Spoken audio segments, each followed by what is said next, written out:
Hello students. इस video में हम सब्जेक्ट वाइज स्ट्रेटजी देखेंगे कि किस प्रकार से हमारी स्ट्रेटजी रहने वाली है, कि हमें किस प्रकार से जो पांचों सब्जेक्ट्स है, जो साइंस मैथ या साइंस बायोलॉजी के विद्यार्थी के लिए किस प्रकार से वह स्ट्रेटजी रख सकता है। हर सब्जेक्ट के कुछ ना कुछ की पॉइंट्स है जिनके बारे में हम डिस्कस करेंगे। ठीक है, सबसे पहले बात करते हैं हम भौतिक विज्ञान फिजिक्स के बारे में। है इसमें क्या सबसे ज़्यादा कॉन्सेप्ट होता है, कॉन्सेप्ट क्लियर करे रटे नहीं। अब भौतिक विज्ञान ऐसी है, इसमें सबसे पहले कॉन्सेप्ट होता है, कॉन्सेप्ट का फॉर्मूला होता है और फॉर्मूले द्वारा ही न्यूमेरिकल निकाला जाता है।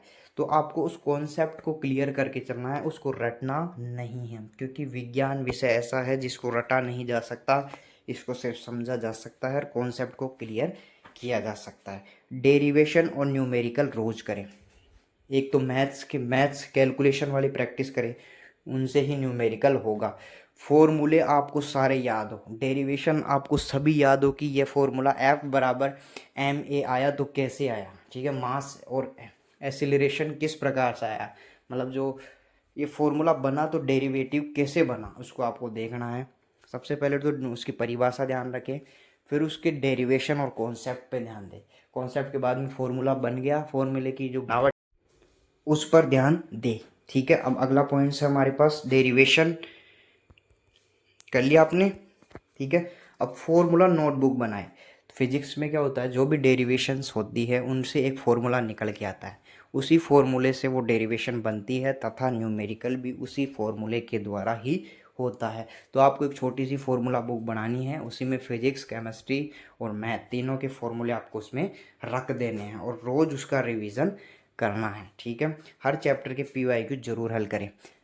जितने भी चैप्टर हैं उनकी NCERT में या तो टॉपिक ख़त्म होते ही या पहले उनमें PYQ दे रखे हैं, या जो हमारे पुराने पेपर्स है बोर्ड एग्ज़ाम के उसमें भी PYQ दिए हुए हैं, उनको आप ज़रूर सॉल्व करें, क्योंकि उसी में से 30 से 40% क्वेश्चन रिपीट होते हैं। अब आगे हम बात करेंगे केमिस्ट्री यानी कि रसायन विज्ञान के बारे में।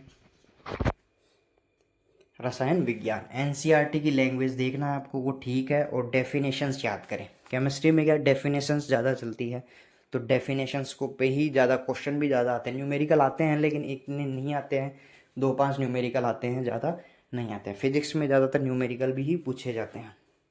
केमिस्ट्री में क्या इक्वेशन और न्यूमेरिकल्स पर प्रैक्टिस करें। ठीक है, जो भी इक्वेशन है और न्यूमेरिकल्स हैं उन पर प्रैक्टिस करें। ऑर्गेनिक मैकेनिज्म को समझे और लिखे कि वो फॉर्मूला कहना क्या चाह रहा है, आपको किस प्रकार से वो फॉर्मूला दिया हुआ है, ये कहना क्या चाह रहा है। समय समय पर आपको रिवीजन करना है और टेस्ट देना है। ठीक है, केमिस्ट्री में भी इतना कर लोगे तो आपके अच्छे मार्क्स आ जाएंगे। ठीक है, अगली सब्जेक्ट के बारे में बात करेंगे हम बायोलॉजी के बारे में, जो कि जीव विज्ञान है। ठीक है, NCERT को लाइन बाय लाइन पढ़े, यह एक बाइबल है।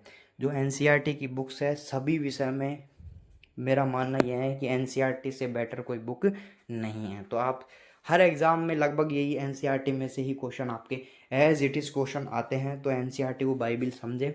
जीव विज्ञान की जो NCERT है उसमें से एज इट इज़ क्वेश्चन आते हैं आपके, तो उसको भी ध्यान रखिए। डायग्राम खुद बनाकर प्रैक्टिस करें। आप जितने भी बायोलॉजी के जितने भी डायग्राम हैं उनको सेल्फ बनाएं, सेल्फ बनाकर ध्यान रखें और उनसे प्रैक्टिस करें, खुद ही उसको बनाएं डायग्राम को। कीवर्ड्स और फ्लो चार्ट याद करें। कोई भी टॉपिक है, जैसे मेंडल का आनुवंशिक प्रयोग है 10वीं कक्षा में, तो उसको आधार पे जैसे किस प्रकार से वो चार्ट है, फ्लो चार्ट बनता है उसका, प्रथम पीढ़ी से द्वितीय पीढ़ी है, इसी प्रकार आपको बायोलॉजी को फ्लो चार्ट से याद करना है। हर टॉपिक के शॉर्ट नोट्स बनाने, तो ये चीज़ तो सभी पर लागू होती है कि हर टॉपिक के शॉर्ट नोट्स बनाने हैं आपको। ठीक है, तो इस प्रकार आप बायोलॉजी कर सकते हैं। अब जो मैथ्स के स्टूडेंट्स हैं उनके बारे में बताऊं किस प्रकार से मैथ्स को कर सकते हैं। मैथमेटिक्स, ठीक है, पहले कॉन्सेप्ट को समझे। ठीक है, सबसे पहले कॉन्सेप्ट को समझे, फिर क्वेश्चंस को हल करें। क्या कॉन्सेप्ट दिया हुआ है, फिर क्वेश्चंस को आपको हल करना है। NCERT के जो उदाहरण है और एक्सरसाइज सारे के सारे आपको सोल्व करने हैं, क्योंकि मैथ्स में जो एग्जाम्पल है उसमें से ज़्यादातर क्वेश्चन आते हैं। कठिन प्रश्नों की अलग प्रैक्टिस करें। जो कुछ कठिन क्वेश्चंस होते हैं जो हमें ज़्यादा परेशान करते हैं, उनको 2 या 3 बार निकालें, या फिर उनको अलग से एक रजिस्टर में मेंटेन करें कि ये ज़्यादा टफ क्वेश्चन है तो इसको हम 2-3 बार प्रैक्टिस करें ताकि वह हल हो सके। ठीक है, फॉर्मूलाज और इम्पोर्टेंट थ्योरम्स याद रखें, ये सबसे मेन लाइन है इसकी।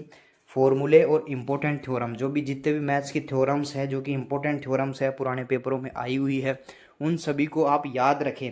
और फार्मूला की जो नोटबुक है, फार्मूला नोटबुक, उसमें फार्मूले दर्ज करें और उन सभी फार्मूलों के दिनों दिन रिवाइज करते रहे। ठीक है, अब आगे हिंदी की बात करते हैं।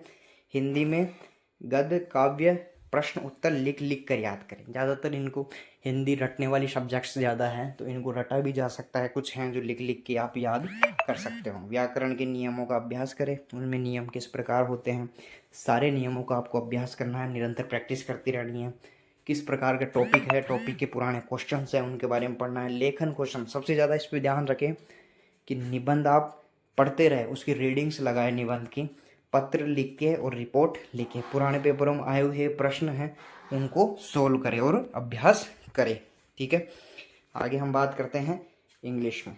इंग्लिश में है किस प्रकार से है इंग्लिश का रहने वाला।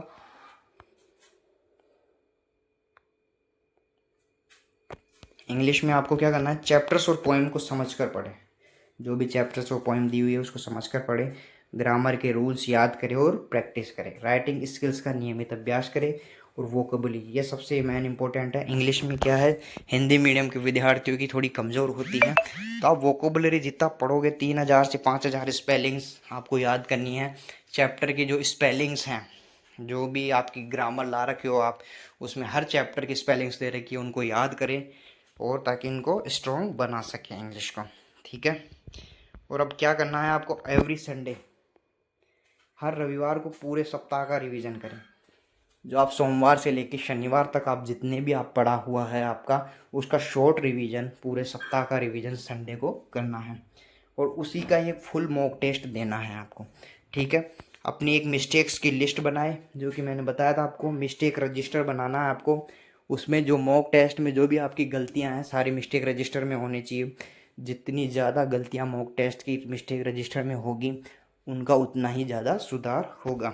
आने वाले सप्ताह की प्लानिंग करें, अगले वीक में हमें क्या करना है, किस प्रकार पढ़ाई करनी है, तो उसको आपको अभी से तैयारी करना है। ठीक है, ये संडे की प्लानिंग है। और ये जो गोल्डन रूल्स है, सफलता के मंत्र, किस प्रकार से हमें सफलता प्राप्त हो सकती है, 95% प्लस किस प्रकार हम स्कोर कर सकते हैं। एनसीईआरटी सबसे अच्छी दोस्त है, क्योंकि एनसीईआरटी में से सारे क्वेश्चन आपको ऐसे ही एज इट इज़ मिलेंगे, इसी में से क्वेश्चन उठ के आते हैं। रोज़ का लक्ष्य निर्धारित करें और उसका पूरा करें। 100% पूरा होना चाहिए। जैसे ही पूरा करोगे तो आपको कॉन्फिडेंस आएगा। समय पर सोए और समय पर उठे। जल्दी तो जल्दी सोना है और सुबह जल्दी उठना है। मोबाइल और सोशल मीडिया से दूरी बनाए रखें। सिर्फ आपको लेक्चर देखने में या इन्हीं में आपको मोबाइल्स वगैरह काम लेने हैं, बाकी एक्स्ट्रा जो भी सोशल मीडिया हैं उनको आपको नहीं, काम में नहीं लेना। सकारात्मक सोच रखें और हमेशा मेहनत करें, पॉजिटिव रहे कि हमारी बनेगी परसेंटेज। तो इस प्रकार से ये वीडियो था, इसमें हमारे जो भी सब्जेक्ट वाइज स्टडी है, जो गोल्डन रूल्स हैं उसके बारे में हमने देखा। धन्यवाद।